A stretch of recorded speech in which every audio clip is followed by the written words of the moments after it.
Creado por Stan Lee y Jack Kirby en 1966, Black Panther fue un personaje muy revolucionario, pues se trató del primer superhéroe afroamericano de los cómics, habiendo debutado años antes que otros como Falcon, Luke Cage, Blade o el Linterna Verde John Stewart.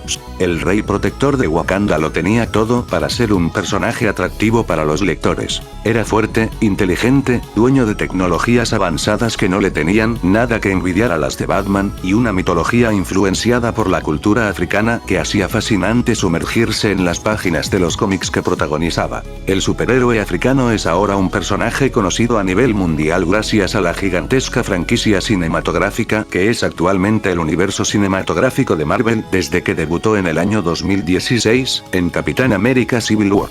La interpretación del actor Chadwick Boseman como T'Challa se convirtió rápidamente en una de las favoritas de los fanáticos. Por otro lado, Namor fue creado por Bill Everett en 1931, convirtiéndolo en el personaje más antiguo de Marvel Comics, siendo incluso anterior al Capitán América y la Antorcha Humana.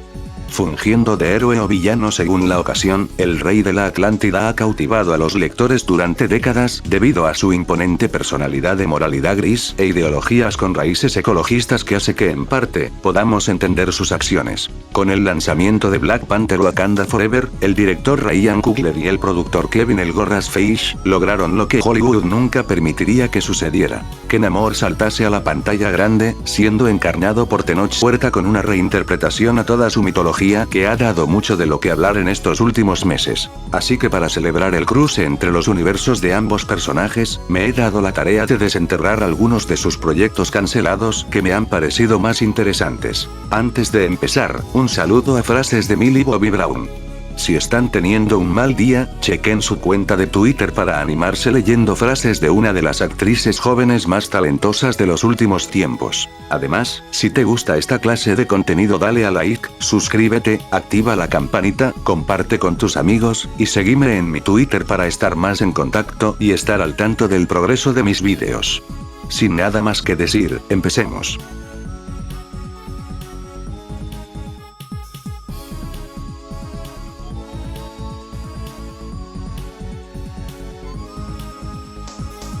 En 1939, Namor se enfrentó a la Antorcha Humana en Marvel Comics número 9, convirtiéndose por motivos circunstanciales en el primer supervillano oficial de la editorial. Para sorpresa de la compañía, el hombre submarino se hizo popular entre los lectores, ya que simpatizaban con sus nobles motivos de proteger su ciudad Atlántida y el medio ambiente.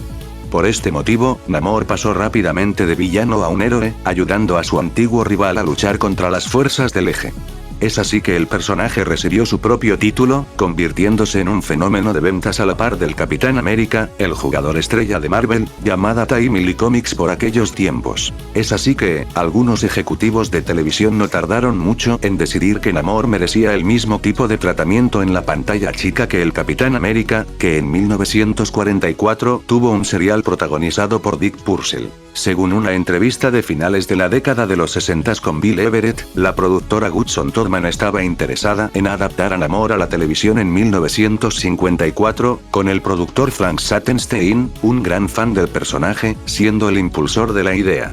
El éxito de los seriales de Superman protagonizados por George Reeves también fueron un factor importante, ya que Sattenstein pensaba que si se podía hacer una serie del Hombre de Acero, también se podía replicar el mismo éxito con Namor. Everett se incorporó al proyecto como consultor creativo, teniendo la última palabra sobre los guiones, pudiendo hacer los cambios que él quisiera para que la esencia del personaje no se viera corrompida. La estrella del western y el cine negro Richard Egan iba a ser el encargado de darle vida al hombre submarino. El plan no era usar la interpretación más heroica de Namor durante la Segunda Guerra Mundial, sino su versión original, que era un antihéroe. Esto debido a que Sattenstein era fan de dicha versión. A pesar del enfoque clásico, querían llevar al personaje a situaciones más modernas, donde se enfrentaría a los soviéticos. Coincidentemente en la misma época, Marvel, en ese entonces llamada Atlas Comics, revivió a Namor y al Capitán América, que ahora se enfrentarían a soldados y espías rusos. ¿Coincidencia? ¡No lo creo! Desafortunadamente, la serie se canceló por motivos desconocidos, confinando a Namor a las páginas de los cómics. Curiosamente, ha habido rumores de que se trató de resucitar el proyecto filmando un piloto en los años 70, pero se canceló cuando los ejecutivos se dieron cuenta de que el concepto se parecía demasiado a la serie de la NBC, El Hombre de la Atlántida.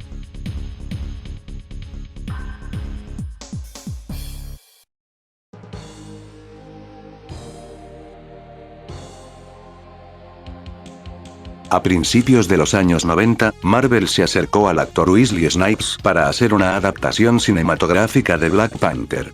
Este se sintió muy interesado en el proyecto, y estaba en conversaciones no solo para producir la película, sino también para protagonizarla. Esto era lo que Marvel necesitaba exactamente en ese momento, ya que no habían tenido la mejor suerte con la película de Punisher de 1989 y la infame Howard del Pato. Por otro lado, Snipes atravesaba el mejor momento de su carrera, ya que venía de actuar en La Fortaleza del Vicio, Pasajero 57 y Demolition Man. Marvel necesitaba un actor como Snipes para que su proyecto pudiese competir con DC Comics, que aún disfrutaba del éxito de las películas de Batman dirigidas por Tim Burton. El escritor de cómics Tom DeFalco y el guionista Terry Hayes se encargaron de escribir una sinopsis de lo que podría ser la historia de la cinta. En esta, tras el estallido de una guerra en Wakanda, la madre de T'Challa oculta a su hijo recién nacido en una canasta, dejando que la corriente de un río se lo lleve hacia un país desconocido, tal cual la historia de Moisés. Los años pasarían y T'Challa, tras llegar a la edad adulta, descubriría sus orígenes ligados a la realeza de Wakanda, decidiendo volver a su país de origen para reclamar el trono y instaurar el orden. DeFalco describió la historia como una cargada de epicidad y acción, con un excelente manejo del personaje principal y sus secundarios. Snipes explicó que se sintió atraído por el personaje de Black Panther, ya que era la antítesis de los estereotipos africanos presentados en las películas.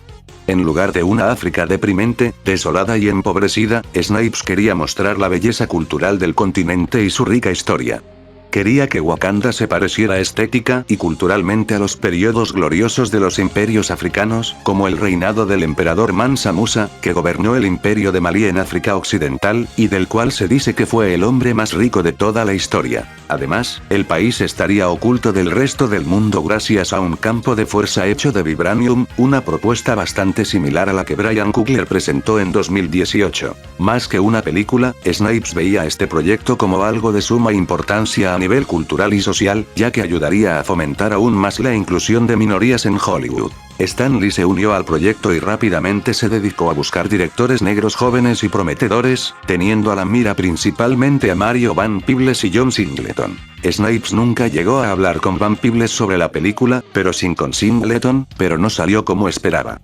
Singleton consideró la propuesta de Hayes y DeFalco como demasiado fantasiosa, queriendo darle un enfoque mucho más realista a la cinta.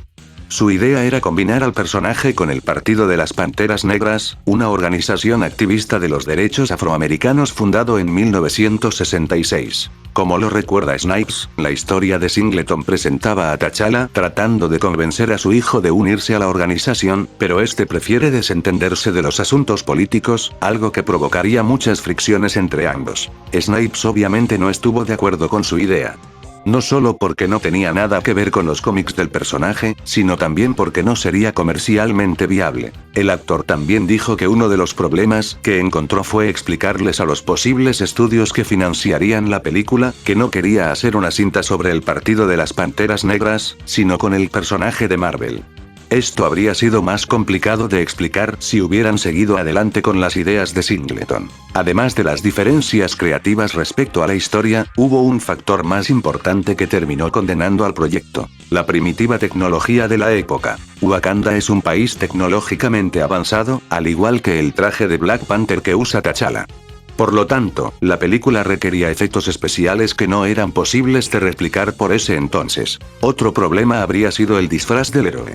La idea de Snipes era portar un leotardo de spandex completamente negro con unas orejas de gato. Como se estarán imaginando, ese traje no habría ayudado mucho a que la gente se tomara muy en serio la película. A pesar de que Snipes y Stan Lee le metieron mucho esfuerzo, el proyecto se canceló tras todas las dificultades. Sin embargo, Wesley Snipes no se detuvo en su intento por interpretar a un personaje de cómic, tomando lo que aprendió en su experiencia con Black Panther en su nueva película de superhéroes, Blade, basada en otro personaje de Marvel Comics creado por el legendario Mark Wolfman y Jim Collan en 1973. Fue una progresión natural. Black Panther y Blade eran personajes nobles y rudos. Así que pensé que si no podía interpretar al rey de Wakanda, sí podría al vampiro negro. La película de 1999 se convertiría en la primera película exitosa de Marvel, lo que le daría a la compañía una victoria necesaria para recuperarse un poco de la bancarrota. Blade ganó $131 millones a nivel mundial y engendró 2 secuelas. Su éxito ayudó a allanar el camino para otras películas icónicas de Marvel como la trilogía de Spider-Man de Sam Raimi o las películas de los X-Men de Bryan Singer. Mientras tanto, Black Panther volvió a tener relevancia en los cómics poco después de que el proyecto de Snipes se estancara. El escritor Christopher Priest y el artista Mark Teixeira revitalizaron al personaje con el lanzamiento de la línea Marvel Knights en 1998, ofreciendo una versión más moderna de T'Challa y que sirvió de inspiración para la película del 2018. Al final, quizás fue lo mejor que la película de Black Panther no se haya realizado en los 90, tanto para el personaje como para Wesley Snipes. Coogler le hizo justicia a Black Panther, respetando la esencia del personaje y su significado cultural. Y aunque Snipes no terminó interpretando a T'Challa, jugó un papel importante para llevar a Marvel a su edad dorada en el cine.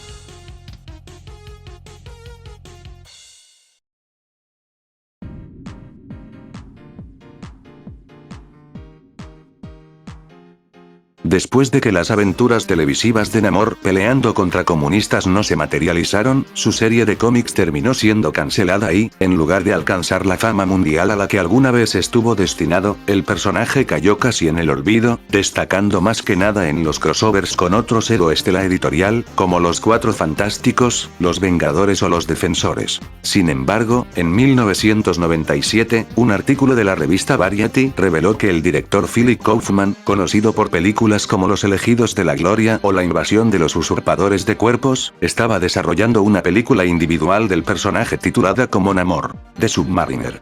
El cineasta dirigiría el proyecto a partir de un guión de Sam Hamm, quien también escribió Batman de 1989. Kaufman dijo que abordaría los problemas ambientales a representar a Rey de la Atlántida como alguien que tiene cierto recelo a la humanidad, debido a su total falta de preocupación por la contaminación y el daño que generaban en el medio ambiente. Lamentablemente, no se reveló mucho más sobre el posible debut cinematográfico de Namor, y parece que el ambicioso proyecto de Kaufman estaba planeando, fracasó en un par de años, seguramente por la falta de efectos especiales convincentes en la época que ayudaran a recrear la Atlántida y las sorprendentes habilidades del hombre submarino. En 2001, el entonces presidente de Marvel Studios, Avi Arad, y Kevin Mizar, habían hecho planes para vender los derechos cinematográficos de Namor a Universal, y actuar como productores de cualquier película que se le ocurriera a la compañía con el personaje. Arad tenía fe en que un antihéroe como Namor podría ser rentable. Mizar se centró en quién podría dirigir la película, teniendo a James Cameron como su director ideal, y a Jude Law como su elección para interpretar al hombre submarino. Finalmente, David Self, de camino hacia la perdición, fue contratado para escribir el guión en 2002, y Chris Columbus para dirigir la película, que pensaba estrenarse en algún momento del 2006. En marzo de este año, se revelaron unas fotografías de una convención donde Marvel anunciaba sus próximas películas en colaboración con otros estudios, y muchas de ellas no terminaron viendo la luz. Entre ellas, se encuentran Silver Surfer, Nick Fury, Deathloop y Namor, The Submariner. Esto dejaba en claro que la película había avanzado más que los intentos anteriores de adaptar al hombre submarino. La película se centraría en un joven príncipe Namor, supuestamente interpretado por Keanu Reeves, a quien se lo describe como un rebelde con mal genio, ya que desobedeciendo a las leyes de su gente, ha ayudado varias veces a los humanos. Cuando se entera que unos habitantes de la superficie planean poner en peligro los mares, el hombre submarino emprenderá un viaje para acabar con sus enemigos. El villano principal sería Tiger Shark, a quien según rumores, interpretaría Hugh Jackman. Arad dijo que la película sería una historia épica de fantasía submarina, que exploraría problemas ambientales como el derrame de petróleo, pruebas de bombas submarinas, contaminación y calentamiento global. Además, al productor le parecía interesante que la historia se contara a través de los ojos de un personaje que no solo tiene que entender a los humanos, sino también proteger a su pueblo. Lamentablemente, el intenso agotamiento por hacer las dos primeras películas de Harry Potter hizo que Columbus abandonara el proyecto en 2005. Marvel Studios actuó rápido, poniendo a Jonathan Mostow, director de Terminator 3: La rebelión de las máquinas, para que escribiera y dirigiera una nueva versión de la cinta en 2006. Ahora titulada simplemente como The Submariner, la película le daría un giro radical al origen del personaje. En el guión de Mostow, Namor sería un joven habitante de la superficie que descubre que es en realidad el príncipe de la ciudad submarina de la Atlántida. Sabiendo su rol, deberá detener una guerra que se cierne entre los habitantes de la Atlántida y el mundo de la superficie. Para este punto, Kevin Feige era el nuevo jefe de Marvel Studios, quien diría lo siguiente sobre la cinta. En esta película, Namor es un personaje atrapado entre dos mundos. Esa dicotomía es el corazón de la historia, y a la vez, hace que el héroe sea tan interesante. Entre los actores que se rumoreaban que protagonizarían la película, se encontraban Ryan Reynolds y Dwayne Johnson. Mostow se mantuvo comprometido con el proyecto hasta el 2009, al menos hasta donde se sabe.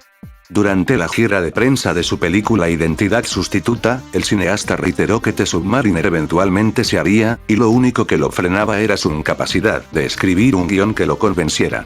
También comentó que Universal estaba renovando continuamente los derechos cinematográficos de Namor, algo que impidió que Kevin Feige y los cada vez más crecientes Marvel Studios tomaran las riendas e hicieran su propia película del personaje. Después de años sin noticias sobre la película, quedó claro que The Submariner nunca vería la luz del día. Sin embargo, el hecho de que si Universal seguía poseyendo los derechos cinematográficos del personaje variaba según a quien se le preguntara. Por ejemplo, según Joe Quesada, director de Marvel Entertainment, la compañía había recuperado los derechos a principios del 2010.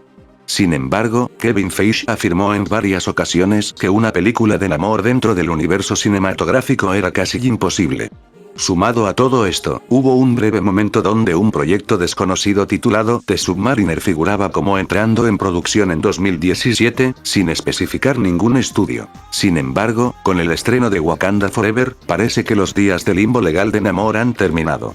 No se sabe si el debut del personaje en esta cinta llevará a algún proyecto solitario en el futuro, o si esas complicaciones legales aún impiden que el príncipe de la Atlántida encabece su propia película. Es posible que al igual que el Hulk de Mark Ruffalo, Namor pueda ser un personaje destacado dentro de las producciones de Marvel Studios, pero no pueda protagonizar su propio proyecto. De cualquier manera, es bueno ver finalmente a uno de los primeros personajes de Marvel teniendo finalmente su debut en la pantalla grande tras casi 100 años de su creación.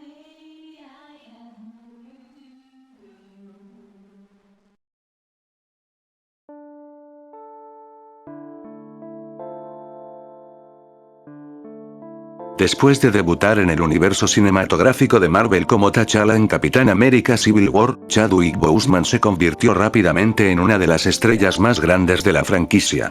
Hizo 4 apariciones entre 2016 y 2019, y se esperaba que vinieran más en las siguientes fases. Con el lanzamiento de Black Panther en febrero de 2018, el productor Kevin Feige dijo que había muchas historias por contar sobre el personaje, y quería que el director y guionista Ryan Coogler regresara para la secuela. Coogler quería ver cómo T'Challa crecería como rey en futuras películas, ya que su reinado había comenzado recientemente en el universo cinematográfico de Marvel, en contraste con los cómics, donde este había sido rey desde su infancia. El director recientemente ha revelado datos sobre la trama original de Black Panther 2. La historia se iba a centrar nuevamente en T'Challa y su evolución como líder de Wakanda. Este iba a estar de duelo por la pérdida del tiempo, ya que había estado 5 años ausente, y muchas cosas habían cambiado. Además, afirmó que el enfoque principal de la secuela siempre fue explorar más a fondo los personajes secundarios y las diferentes subculturas de Wakanda. Coogler no reveló si Namor estaba originalmente destinado a ser el villano de la cinta durante estas etapas, pero sí dijo que la secuela siempre tuvo la intención de ser épica y masiva. La actriz Lupita Nyong'o, quien interpreta al personaje de Nakia, reveló lo siguiente sobre el guión original en una entrevista. El guión que Coogler escribió, antes de la muerte de Chadwick, estaba muy arraigado a la perspectiva de T'Challa. Era una película ambiciosa, pero al mismo tiempo, un estudio de personaje que profundizó en su psique y situación. Lamentablemente, como todos sabemos, Chadwick Boseman falleció trágicamente en 2020, después de luchar en secreto contra el cáncer de colon durante 4 años. La devastadora noticia dejó a Marvel Studios en una posición inimaginable y descifrando qué hacer con el personaje. Coogler declaró que no estaba al tanto de la enfermedad del actor, y que había pasado el último año escribiendo e imaginando los diálogos que él diría en la película. Según el Hollywood Reporter, los ejecutivos de Disney pensaron en recastear al actor, pero rápidamente cambiaron de parecer, ya que eso podría generar una protesta por parte de los fanáticos, además de una odiosa comparación entre los actores. Kevin Feige entonces confirmó que el papel de T'Challa no se modificaría, y en cambio, el enfoque de la historia se centraría en otros personajes como M'Baku, Nakia, Okoye y Shuri, como una forma de honrar el legado que Boseman ayudó a construir. Como la nueva Black Panther, Shuri deberá tomar la responsabilidad de proteger Wakanda, y estar a la altura de su hermano T'Challa como héroe.